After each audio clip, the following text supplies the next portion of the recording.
What's good, y'all? Welcome back to REVOLT Sports Weekly. It is our first show of the new year, and I couldn't be coming at y'all at a better time because we are headed into the best weekend on the football calendar. And y'all don't want to just hear me mouth off on my opinions. Y'all want to hear from somebody who got some real knowledge. So I got a great guest for y'all today, Rodney McLeod, y'all. He is a former NFL player and a Super Bowl champion. He's a college football analyst for ESPN, a philanthropist, creator, and a public speaker. Rodney, welcome to the show. What's going on? Thanks for having me. Of course. Thank you for coming because we got a lot to get into today. First and foremost, I want to talk about the College Football National Championship. First of all, how are you feeling about the two teams that we have in this matchup and how the playoffs have shaken out so far? I feel really good, honestly, because Miami was actually my dark horse. So I put that out there. I actually called the Xbox Bowl. And the question was asked, who out of this first round could I see potentially landing in the national championship? And I picked Miami simply because I felt like they're built to win. They've constructed that team the right way in the trenches.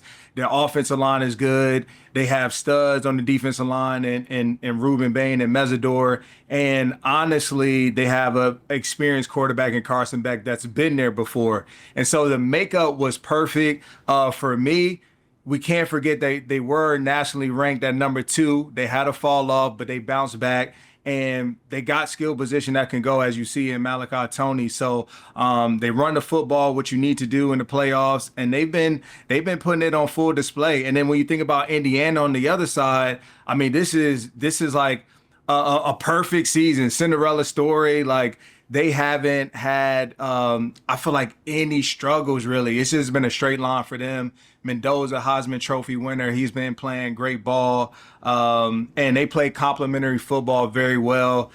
They don't beat themselves. So it's going to be an incredible game. I mean, you got the right two teams sitting there in this national championship game. I'm excited. I'm going to roll with the Hurricanes on this one. Say they get back on track. They put the U back on the map. But still a hell of a season for the Indiana, even if they end up coming up short. Listen, you're telling me about Carson Beck having experience. I went to Georgia, so I can't even listen. That man's been in college for 37 years. But we have the whole country, it feels like, represented in these college football playoffs from different conferences. We had 5 SEC teams, 3 Big Ten teams. All other conferences got one bid. But the SEC isn't represented in this national championship. What do you think about the college football landscape today, and why is the SEC seemingly falling off the map? The college football in general, the makeup has shifted greatly simply because of NIL and the transfer portal. It's now made it's leveled the playing field across the board. It's a more competitive conferences. It's not solely one conference. When I was growing up, you deemed the SEC as the best. Now that's up for discussion because guys are coming in, they're leaving. And again, guys now are not solely chasing programs, they're chasing playing time and dollars. And so what that has done is it's, again, opened the field. And that's why we're no longer seeing just an SEC representative or clash in the national championship anymore. You're seeing Big Ten, you're seeing now ACC representatives. And so you have to think where college football is headed. I think it all around it needs to transform its originality and kind of morph into more of an NFL system, in my opinion, where you look at the playoffs and how the NFL conducts it. It's 14 teams. I think you have to go to maybe a 14-team system that will give those 2 or 3 that were left out, Vandy's, the Notre Dames of Texas, an opportunity. And I think you also need to give recognition to each conference winner. Like, make it a little more simple and concrete. And then you have conference versus conference games like they do in the NFL to be able to really declare which conference is truly the best, to be able to place everybody and seed everyone after that in the power rankings. Yeah, it's complicated because every year people are so disappointed with the selection process. I mean, somebody's disappointed with the selection process. They're always going to be somebody. Whoever's left out is always going to fear they got the wrong hand. It was unfair. That's going to continue, but I think you have to find some sort of consistency, and the way you do it, again, is rewarding those that win their conference. You have a conference versus conference structure throughout the year to really determine the remaining slots, and then maybe you increase it by 2 teams, and you let the best team win. Yeah, I could see that. I just think we're in a slippery slope of every time people get upset, they are like, let's just add more teams. Let's just add, before we know it, it's going to be 20 teams in the playoffs, and it's going to be a mess. Yeah, and the schedule is going to be all out of whack. They're playing all the way into March because of it. You can't do that. Now, let's talk about the future of bowl games, okay? Teams keep getting upset with not being selected into the college football playoffs and then being like, we're not playing a bowl game, which I think is so unfair to the players. Like, that could be their last time playing football, and that's just being taken away from them for an ego reason. But what do you think about the future of bowl games?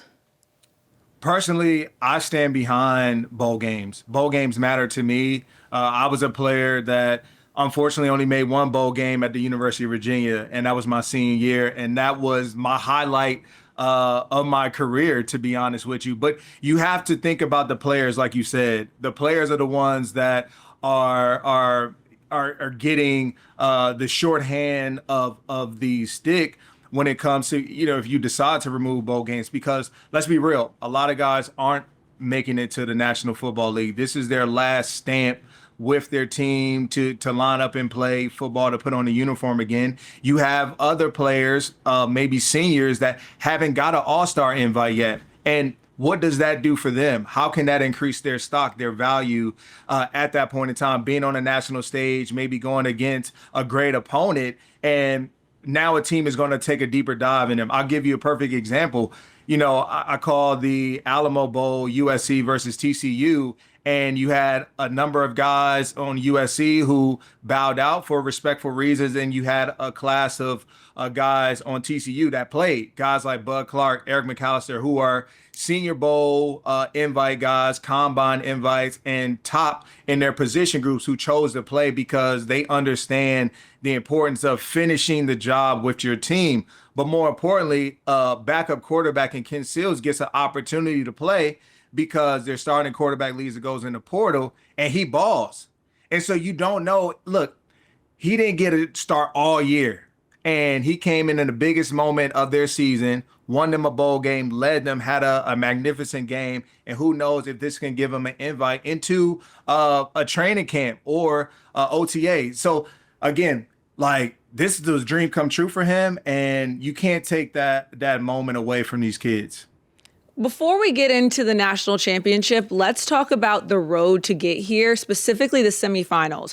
Were you shocked by the teams that made it to the semifinals and how it shook out? No. Well, I would say maybe Ole Miss. That's probably the only team that I was surprised, and a lot had to do with coaching change, losing Kiffin, and I didn't think they would be able to rebound, because that's a lot to take in as a player. These are young kids, and they lost their leader, and I wasn't sure how it was all going to unfold. But I'll tell you, that group showed a lot of fight. They showed a lot of grit and heart, and I mean, that probably got to be one of the best college football games I've seen in a long time. Ole Miss and Miami, the way that they were exchanging blows in that game, and it came down to the wire. The U moves on, but everybody on that Ole Miss team should hold their heads up proudly, because they put on a show. Yeah, we're going to talk a lot about coaching today, because coaching has been dominating the news cycle. But I find it interesting how Lane Kiffin leaving, and in college, it's a little bit different from the pros. Like, your coach is your head recruiter. They are like a political figure for the school. They're like the face of the program. So the coach leaving is a really big deal. He's the reason a lot of these guys are there. I wonder if, for a team in the locker room, having your coach leave is more distracting, or if it's more motivating to prove him wrong and go win a national championship. I mean, I would say it's got to be distracting, because a lot of times, you're notified late in the process. Like they don't do a good job at how the timing's got to improve on, when they allow coaches to leave. I mean, personally, for me, I know it can be a conflict of interest, but I would love to see a lot of these coaches just like finish the job and maybe work towards the hiring process once the season comes to an end. It's a short window, but hey, I mean that's the way of the world. And so you've shown that guys can multitask throughout a season, and maybe there are interviews going on throughout the bowl process, or the playoffs. And again, the hiring isn't done until afterwards because it's unfair for everybody that's involved. You lose, like you said, a huge figure in those young men's lives. And you don't know, like, even for a quarterback, like maybe what his week to week structure was like, maybe Lane Kiffin was a part of that, right? And why he was able to have so much success. Like that could be, or not even a quarterback, just anybody else in that building. And so removing that piece, can be very detrimental. Unfortunately for them, they made it far. I know they had aspirations of going to the national championship, but they went a lot further than a lot of us thought. And again, that's credit to the locker room and the leadership from within, not allowing those distractions to get in the way and blind them from their purpose and what the mission was. So you gotta shout out that locker room. Lane Kiffin's a part of that. He built it. And so, great job. But they got to do, for me, a better job at just the timing of it. Because it's nasty. It's nasty. I completely agree. And it's not like all of the other coaches that Lane Kiffin wants to bring with him to LSU don't also have to coach at Ole Miss throughout all of this. Correct. So it would be one thing if Lane Kiffin and everybody leaves, going into the playoffs, which would be abominable. But they all are still there. So it's like the entire structure of the team is going to change at the end of the season anyway. It's already kind of a conflict of interest anyway. You might as well just let the head coach stay and lead his program. That having the coach leave right before the playoffs makes absolutely no sense to me. Yeah, yeah. And like it can paint the wrong picture for the coach or the remaining individuals that's still there, and you hate for that narrative to be pushed out there. And there's a number of situations that I can look at outside of Lane Kiffin, but he's the one that stands out the most because of his body of work, resume, and history. Yeah, for sure. Now, going into the national championship, okay, I was at the Peach Bowl and I was shocked. I mean, the way they absolutely stole Oregon's soul was insane. Yeah. I'm going to be interested to see if they don't do the same thing to Miami. Why do you think Miami stands a chance? I think they stand a chance because they're battle tested. It hasn't been a straight line, like, we're talking about for Indiana. They've been very impressive. They've, pretty much dominated their competition, especially in these playoffs. And I think they're up against a different beast. Cristobal's probably telling them over there he's a great motivator. Nobody's talking about you guys. You guys are the underdogs, and that's not normal for a team like Miami, right? Like back in the day, like they're used to being the big dogs, and so they come in and then that underdog, and I think they wear that well. Carson Beck, like that's his story. Georgia, what he was able to go through, and now he gets a second chance. It's perfect for me, and I think we're going to see Indiana be tested in this ball game. It's not going to be, what it's looked like the past two games. I think they're going to have some adversity, and so we now need to see how do they respond, because we've seen Miami respond and what it looks like. We just talked about them versus Ole Miss. They could have fallen off. They lost the momentum and they could have caved in, but they rallied.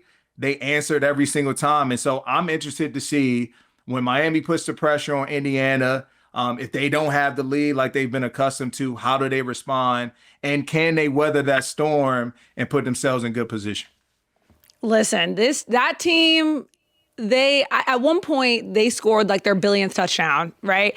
And Yeah. I mean, it's red in the building. There's no Oregon fans in the building anymore. It's done. I went in the little Delta Sky Club at Mercedes-Benz Stadium, and all the Oregon fans were hiding out in there. And somebody scores a touchdown, and one of the Indiana fans says, "Man, I don't even know who that guy is." They're just throwing people in, just doing stuff. Like they aren't used to a challenge in these playoffs yet.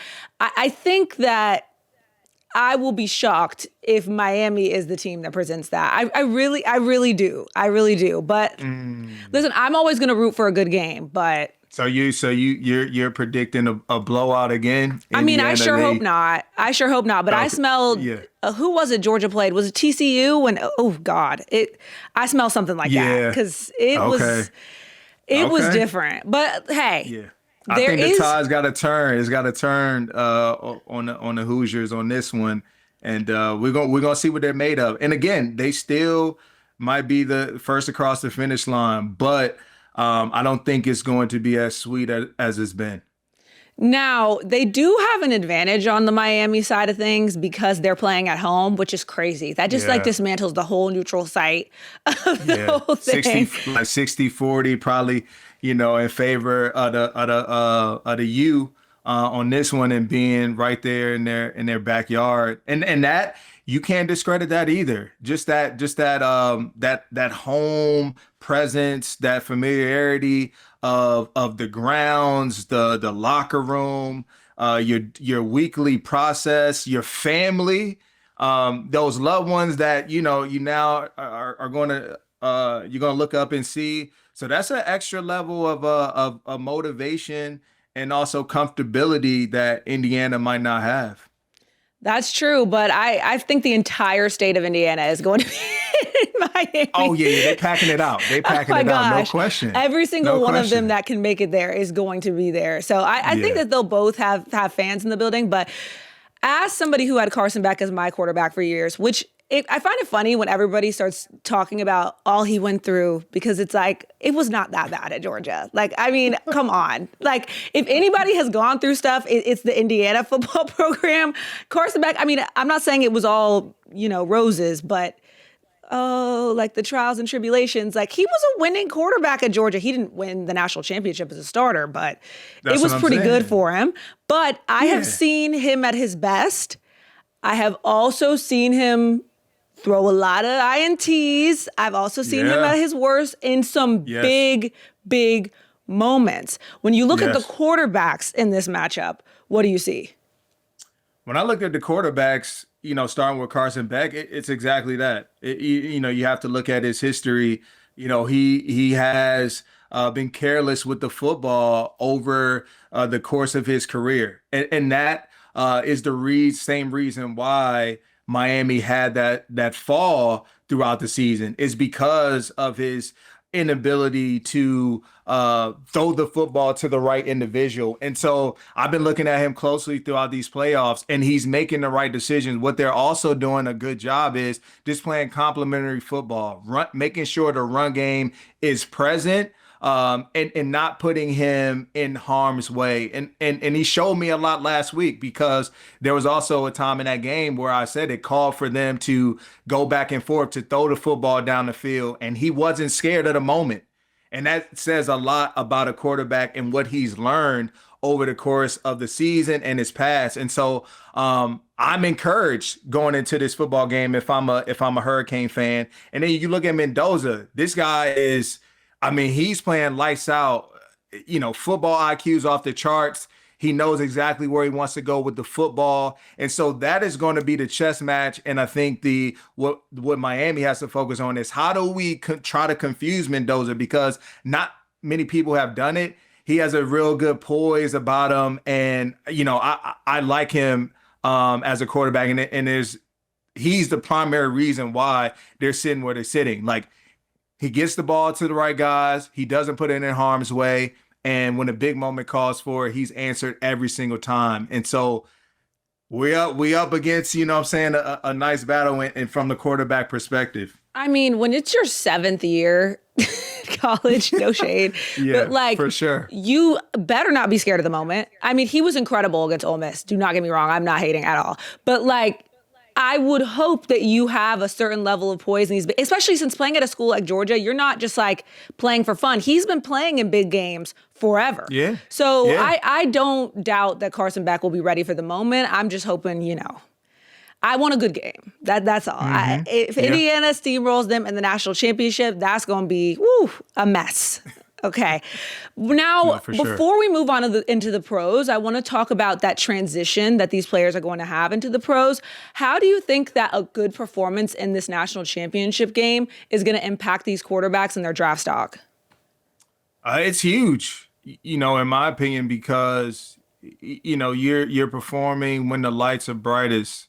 And at the end of the day, who doesn't want a winner in their locker room? And so I think that alone will increase, the stock of these two young men in Mendoza and Beck. I mean, Mendoza's, more than likely going to be the favorite over Carson Beck for sure. But again, how can Carson Beck, try to, increase his stock? I think at the end of the day, Mendoza in this position, I don't see him hurting his stock much, in my opinion, unless he comes out and has a, horrific game, which I don't see happening, unless he shows that, look, the defensive line pressure is just too much for him and he's a little, erratic. But I see on the other side, if Carson Beck has a phenomenal game, I believe he can change his stock a lot. Speaking of big games, going into this weekend, everyone says it's the best weekend in the football calendar, the divisional round. We got to talk about these matchups because I am so excited. These playoffs have been incredible. Yeah.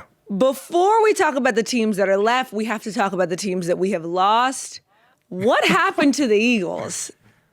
Oh man, that's been the talk of town. And I was actually at that game, and it was just jaw dropping because I didn't see that coming. And the offensive struggles remained the same. I was encouraged that they would be able to do more against an injured underperforming 49ers defense because they lost a number of guys now that have contributed greatly, and they held in there. And then on the other side, you had Kyle Shanahan really just put his stamp, his mark on his head coaching career, and showing you just how coaching can really just like overwhelmed like the lack of talent and so because of that, I was just in shock. Like I said, Eagles at home, and I think everything just speaks to their offense. It just that's a perfect illustration of the year for the Eagles. It was the disruption on the sideline between Nick Sirianni and AJ Brown. And A.J. Brown's issues over the course of the year. It was the offensive line still not generating much push in the run game, even though they're up against, kind of middle of the road guys, and they couldn't generate explosives. And they lived in explosives, every single year outside of this. And so because of that, that's why they ended up on the wrong side of it this past weekend. And they got to really, figure things out. They're going to have to, look from within and do a rebuild in a couple areas, in my opinion. For sure. And one of those areas is definitely the offense, as you mentioned. I mean, leaving that position open as far as the coordinator is concerned. Lots of open. Listen, if you're in the market for a coaching job, there is a lot of places to go in the NFL. Which of these coaching changes has been the most shocking to you? You have to look at the AFC North. The division I just played with the past 2 years with the Browns. And I mean, 3 coaches leave, but really the 2 that stand out, for me, was Baltimore and Harbaugh and Mike Tomlin and Steelers. These are coaches that, are decorated in our NFL history, and with these two organizations and what they've done for the past, I mean, we're talking about 19 seasons. They're like, it's incredible. And to see them leave, you don't feel that gap lightly. And so I'm very intrigued to see who steps in to fill the shoes and take on a legacy that's been left. Really decorated organizations that don't um, really shift leadership much. And I think that's why they've been so successful. So, I'll be looking at that very closely to see how that all unfolds. But I was very surprised at both coaches, them walking away or being I let go too. I remember going into that game where they both played each other. And I'm looking at it like, okay, both of these coaches are having conversations about, okay, who's going to get fired if this isn't, and now they're both Yeah. gone. But the interesting thing Yeah. about those two is both of those organizations are in two very different situations. The Steelers are probably headed for a rebuild. Like everything is going to have to be new. They've been mid for Yes. so many years and it's the worst place you could be in Yes. sports. So they're going to have to like break down and start over. And their fans are probably going to have to get comfortable with not having winning seasons, but to get Yep. to them to that point. Whereas Baltimore is kind of in a win now situation because we go into this season thinking that they're a Super Bowl contender and then we come out of this season with a fired coach. I'm not sure what kind of person is suited to fill in that role because based on the whisperings, people are saying that Lamar Jackson is going to have a lot of power in who's going to fill that spot. And it's going to be very geared towards him, obviously, because he is the most important piece to them winning a Super Bowl. As a former player, how involved is a player like Lamar in the head coach searching process? It really varies case to case and by organization, and also the power of the quarterback. And I believe Lamar Jackson has earned the right to be a part and have a voice at that table because ultimately, he is this franchise. He's proven that based on his performances, his MVP trophies that he hosts. The one thing that's missing is a championship. And so I think you have to consider, his wants, his desires, in order to put him in the best position possible. And Harbaugh's a phenomenal coach, but obviously, they fell short, a few times. And so, what can get you over that hump?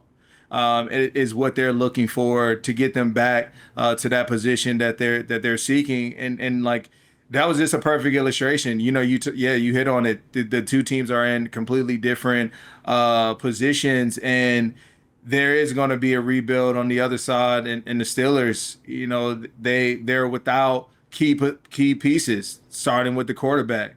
You don't know who's going to be a part of that journey, but they really have to figure out how to create an offense identity for themselves because, like you said, has been very stagnant over the few years, and we're not accustomed to that when we think about the Steelers. I come from an era of watching Ben Roethlisberger play and going up against him and what he was able to do, spin the ball all over the place. So I imagine they're going to look for somebody that has a brilliant offensive mind that they can build around and make sure that they land the right quarterback, have the right system in place for them to get back putting up points like they've been accustomed to.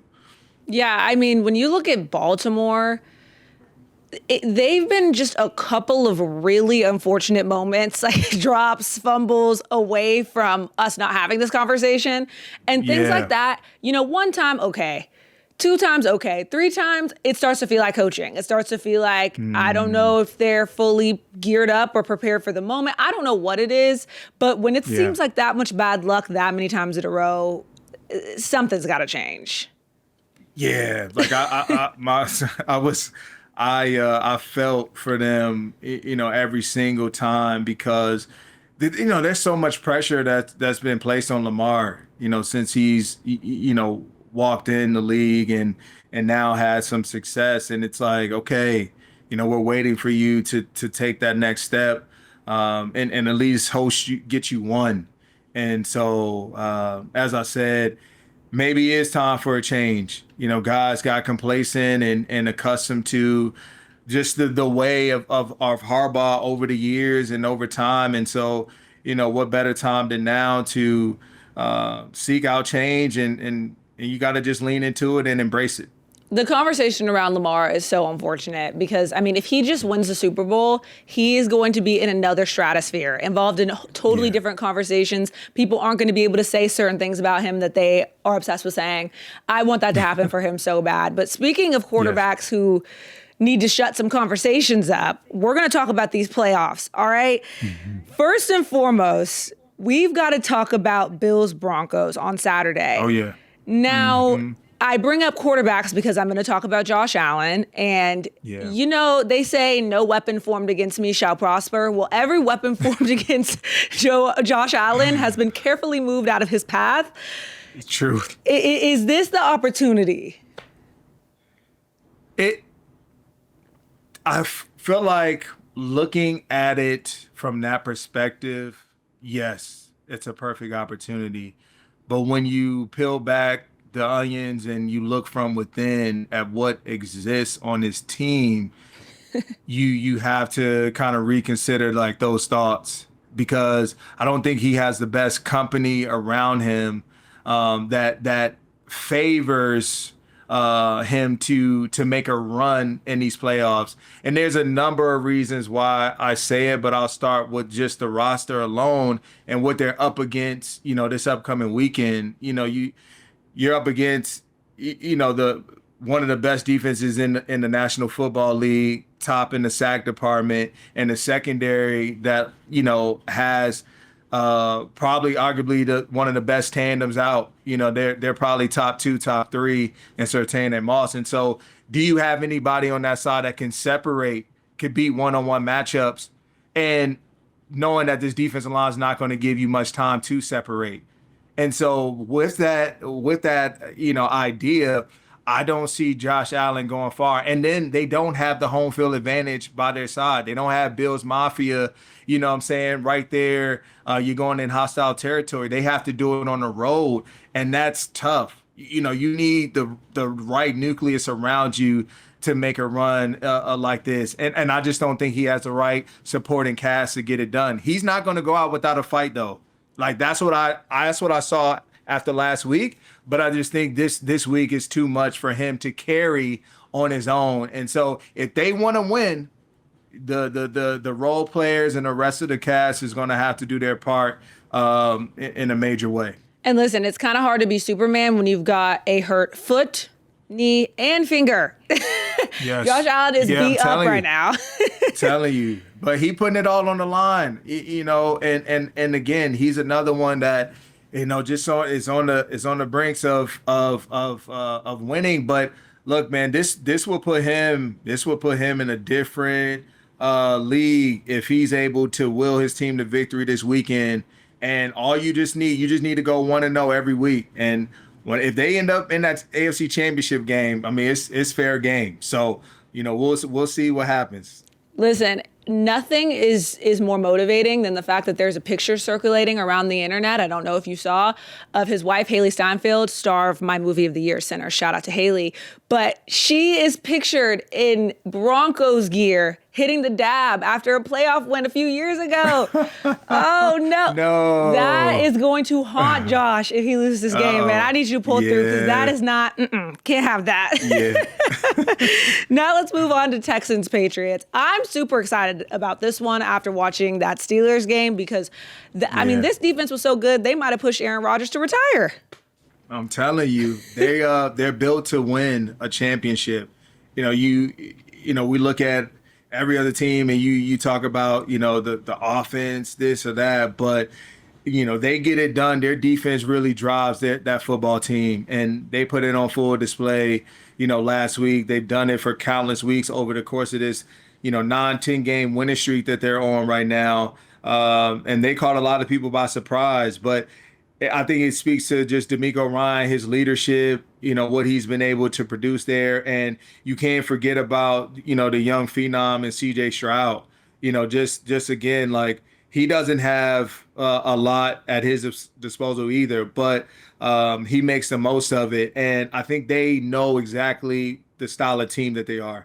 And you're dangerous when you know who you are, when you have an identity and you live it, and they live it. The defense plays with an edge. They play with attitude. C.J. Stroud, you know, he does what he does. He finds his best player, and that's Nico Collins, and they run the football and they battle it out. And ultimately, the things swing in their favor. So I'm excited to see how this defensive line if they can get after Drake May, put some pressure on him because he's been lighting it up this year himself. Listen, when they were playing the Steelers and they started showing flashbacks of D'Amico Ryan sacking Aaron Rodgers a billion years ago, and then they started telling us that he's younger than Aaron. I was like, this is too much. This is too much. Yeah. I really do enjoy watching this team. And C.J. Stroud was not good. And they still won, and they still were able to pull through, and they still look great. It wasn't close either. So all he has to do is elevate a little bit. Yeah, and I think what is going to be interesting to watch is that the Texans have the secondary to match up toe to toe with the Pats and their cast of receivers led by Diggs. And so, again, Drake May hasn't really, faced too many defenses that have guys at each level of the defense. And that's what the Texans possess. And so because of that, you can keep the game, within reach, even though being on the road, they got to find a way to just generate a turnover or two, but at least one. And then just don't turn the ball over yourself on the other side. And again, play field position battle. But the coaches are mirrored. They love to play the same way. They're both linebackers. So that's how they're wired. That's how their teams are built. Their teams are built strong, tough, defensive minded approaches. So it's going to be a nice chess match on both sides. But I got the Texans winning this one. I got to go with an underdog out of one of these games. And so I picked the Texans because I think that's the right decision to make. It feels like a similar thing is happening in the NFL as in college football, and for very different reasons, but it's just a new era. Like the teams we went into this season talking about, the Eagles, the Chiefs, the teams that we're used to seeing, even the Bills are looking like a little messy, the Ravens are not the teams that we're talking about to win and go on to the Super Bowl. Like the teams that we have left are very different from those teams that we're used to talking about. Same with college football. Those SEC big teams are not the teams we're talking about on national championship weekend. Why do you think things have changed so much in the NFL from the beginning of the season to now? I mean, I think a lot has to do, you look at coaching. We talked about Mike Vrabel, just a great leader of men, a champion himself. And let's not forget what he was able to do in Tennessee. He took that team, he changed the makeup, and they were a playoff caliber team for years while he was there. And so he's done this very quickly in a place that he knows very well. He has history in, and he's really just given life and confidence into that locker room. And culture, is kind of maybe labeled, identified by a coach, but is lived by players, and the players have really bought in. They've just taken it and made it their own. And so I look at that first, and then you got to just look at these quarterbacks now. It's really time, it's like, passing on the baton in a sense, and letting the new age of quarterbacks take place. You got C.J. Stroud, you got Bo Nix, you got Drake May. These are all newcomers in a sense to the field. Caleb Williams on the other side. So it's exciting. I mean, I think this is what you want. You want to see who's going to take on the league now that guys like Aaron Rodgers are getting ready to leave and depart. And you still got Lamar and Josh Allen and Mahomes of the world and Hurts, but you want to have a nice level of a competition between the two, and it's good to see. I love that you bring up the new quarterbacks because as we move into the NFC, I think that we've lost, partly because of social media and just media being so all consuming all the time, the art of patience. We see 1 year of a rookie and we're like, he sucks. Fire the Yeah. coach, fire everybody, everything needs to change. And there's no patience. And listen, Caleb Williams, glad there was some sort of patience with him because I Yeah. mean, he looks great. Rams, Yes. Bears, who you got? On this one, I'm rolling with the OG, the guy that I think is going to be the MVP of this season, Matthew Stafford. And I give the Rams the nod for a couple reasons. One, I believe just his veteran presence and his ability to, he's seen a lot is going to help them get over the hump here this upcoming weekend with the Rams. I look at the slow start that Chicago normally has shown us. That's been kind of their rhythm over the past season, and especially down the stretch. And they've loved it. They playing this catch up and this fast ball, to get them back in the game. But when you play offense like the Rams with McVay and Stafford, Puka and Devontae Adams, that sometimes that deficit is just too hard to overcome. And so I'm looking closely at that. I think if Rams get off to a fast start, it's going to be hard for Chicago to battle back. And both defenses to me are kind of, middle of the road. They're opportunistic defenses, and because of that, it could just be a shootout. And again, if it turns into that, I like the creativity of McVay, and I like the mindset of Stafford and not turning the ball over. Whereas Caleb Williams, him being young, first time kind of in these moments, mistakes are very critical. And so if I had to pick one quarterback who would make that one mistake and cost him, it probably would be Caleb. Listen, I got the Bears in this one, and I'm gonna tell you why. Because this might be the coldest game in Chicago ever. I heard it is going to be single digit degrees at night, I believe. Single digit degrees, 10 to 23 miles per hour wind gusts. First of all, shout out to football players because hell no. But we saw the Rams lose in a cold game to the Philadelphia Eagles last season. And, I know Matthew Stafford has his experience playing in Detroit with the cold, okay? But ain't no cold like Chicago cold. Plus, he has injured fingers as a quarterback. And the wind is going 23 miles per hour. I don't know about that. So you saying you trust in Chicago's run game more than the Rams? Listen, I trust in the fact that they know how to deal with the cold. That's what I trust. Yeah. I mean, your fingers already hurt and you're in these frigid temperatures. I don't know, but maybe, he's a vet. He's experienced cold weather before, but that don't mean everybody else is ready for that. That's cold. You played in cold weather cities, so you can speak to that more. Yeah, no, it is a factor and a weapon that does favor Chicago because the Rams are a dome team. They play in LA, and so that will be a factor. But I think it's mind over matter. At the end of the day, it's playoff ball.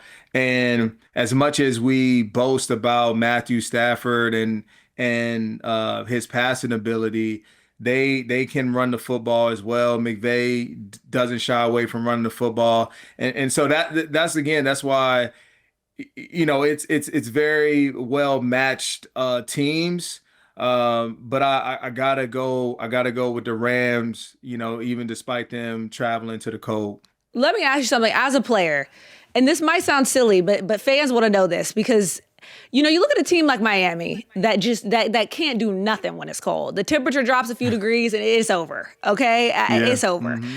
How do you even prepare or practice for that when you know that you're going into Chicago and it's going to be the coldest game they've ever had? They're used to it. They choose to not have a dome. How rude is that? Wow. But how do you even prepare for that? Honestly, when you're a team like the Rams, it's impossible. You don't have the ability to go outside and have 30-degree weather. That's not what God has blessed you with. They He's need to get blessed you some with Dyson sunshine fans and for them to 50 and throw 50 in. degree, yeah, 50-degree weather. And so that is a great point versus, a guy like myself that played in Philly and played in Cleveland. What we would do is instead of using our indoor facility, we're going to be outside because Woo. guess what? We're traveling to an outdoor stadium. You have to play in the elements that are given and given to us on that day.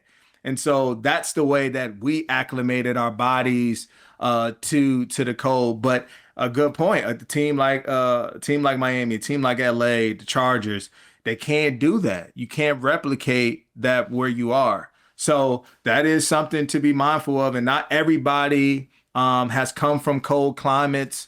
For some guys on that roster, that's all they know is warm LA. Ain't no snow days on a football team. I know y'all was sick waking up practice week. Oh shoot, we playing the Bears. We got to I practice outside. swear. I swear. I swear. You're like, yeah, get your hand warmers ready, layer up. Yeah, get out there. That is insane. I mean, God stronger soldiers. Now let's move on back into a little more warmth. The 49ers and the Seahawks. The interesting thing about this game, I wake up this morning, I'm watching my morning sports news, and I'm seeing Sam Darnold talking about, I felt a little tweakity tweak in my oblique. Yeah, And I'm oblique. like, listen, I'm not a football player. Only thing I've experienced with obliques is like Pilates class. So if you could speak a little bit to that injury and how serious it is, because a lot of people are saying the streets are talking that it sounds like a premature excuse. I don't know. No, yeah. I mean, if he truthfully does have the oblique injury, it's nothing light about it. Like you don't think about these muscle groups and body parts until you injure one. I've hurt my oblique a few times, and it's hard to breathe. It's almost like you had a cracked rib of some sort. Like every sort of inhale, laugh, anything of that nature, like there's a great deal of pain that just shoots through your body. And so what I had to do is I had to wear like a wrap pretty much, you know what I'm saying? And pretty much keep everything restricted and tight for game day or even practice in order to have a chance. And so that again is something that San Fran has identified. They've put on the defensive line's notice that look, oblique injury, we got to test it out early. Not saying that you want to like injure somebody, but look, it's the game of football, and you find any edge that you can, and knowing that he's a quarterback, he'll be in a lot of vulnerable spots. You have to imagine that those guys on the defensive side are going to try and test his injury out to see if he's actually capable of taking a hit. Yeah, according to reports, he wasn't taking all of the first team reps in practice a couple days before a playoff game. How concerning is that? I feel like for a guy like Sam Darnold, I wouldn't necessarily be too worried because of his level of experience. He's seen a ton of football.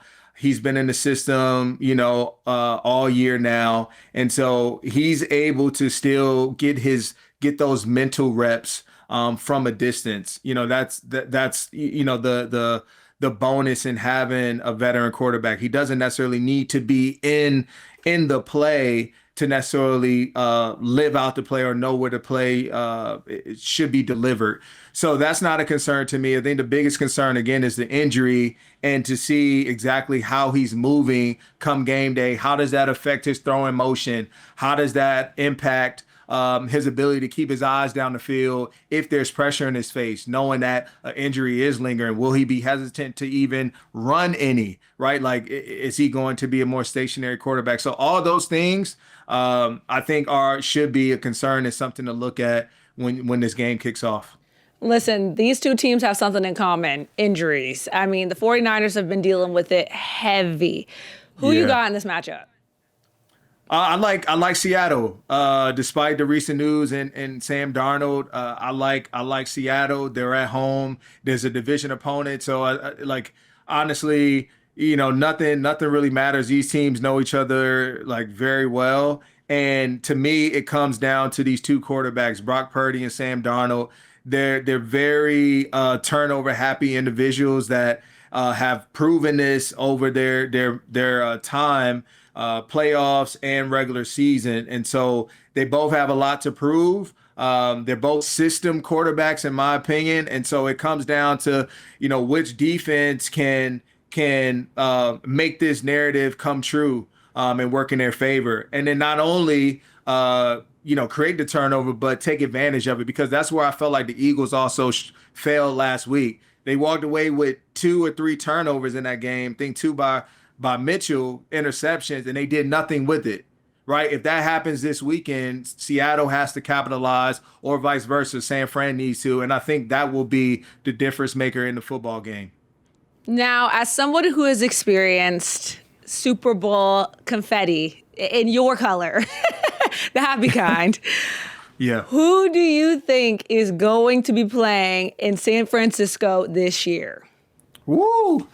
That's a loaded question right there. I've been taking it week to week with everybody else, but and making my selections. But based on the cast that's left and the games and the people I picked, if all my picks hold true, I got the Texans taking on oh my gosh, what's the other game that's going on?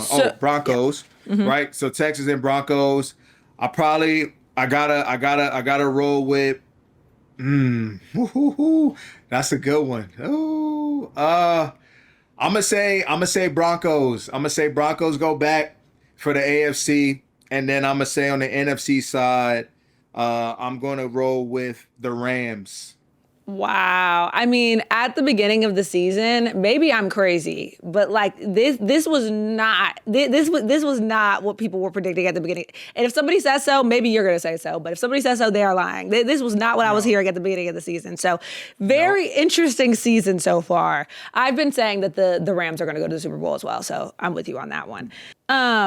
Well, you already told me that you think Matthew Stafford is going to be the NFL MVP. Yeah. Why over Drake May? Honestly, for me, their numbers are very similar. I mean, we're looking at Matthew Stafford. I think he has 46 tuds, maybe 8 picks. Drake May, 31 tuds, somewhere around there, 6 or 8 picks himself, both thrown over 4,000 yards.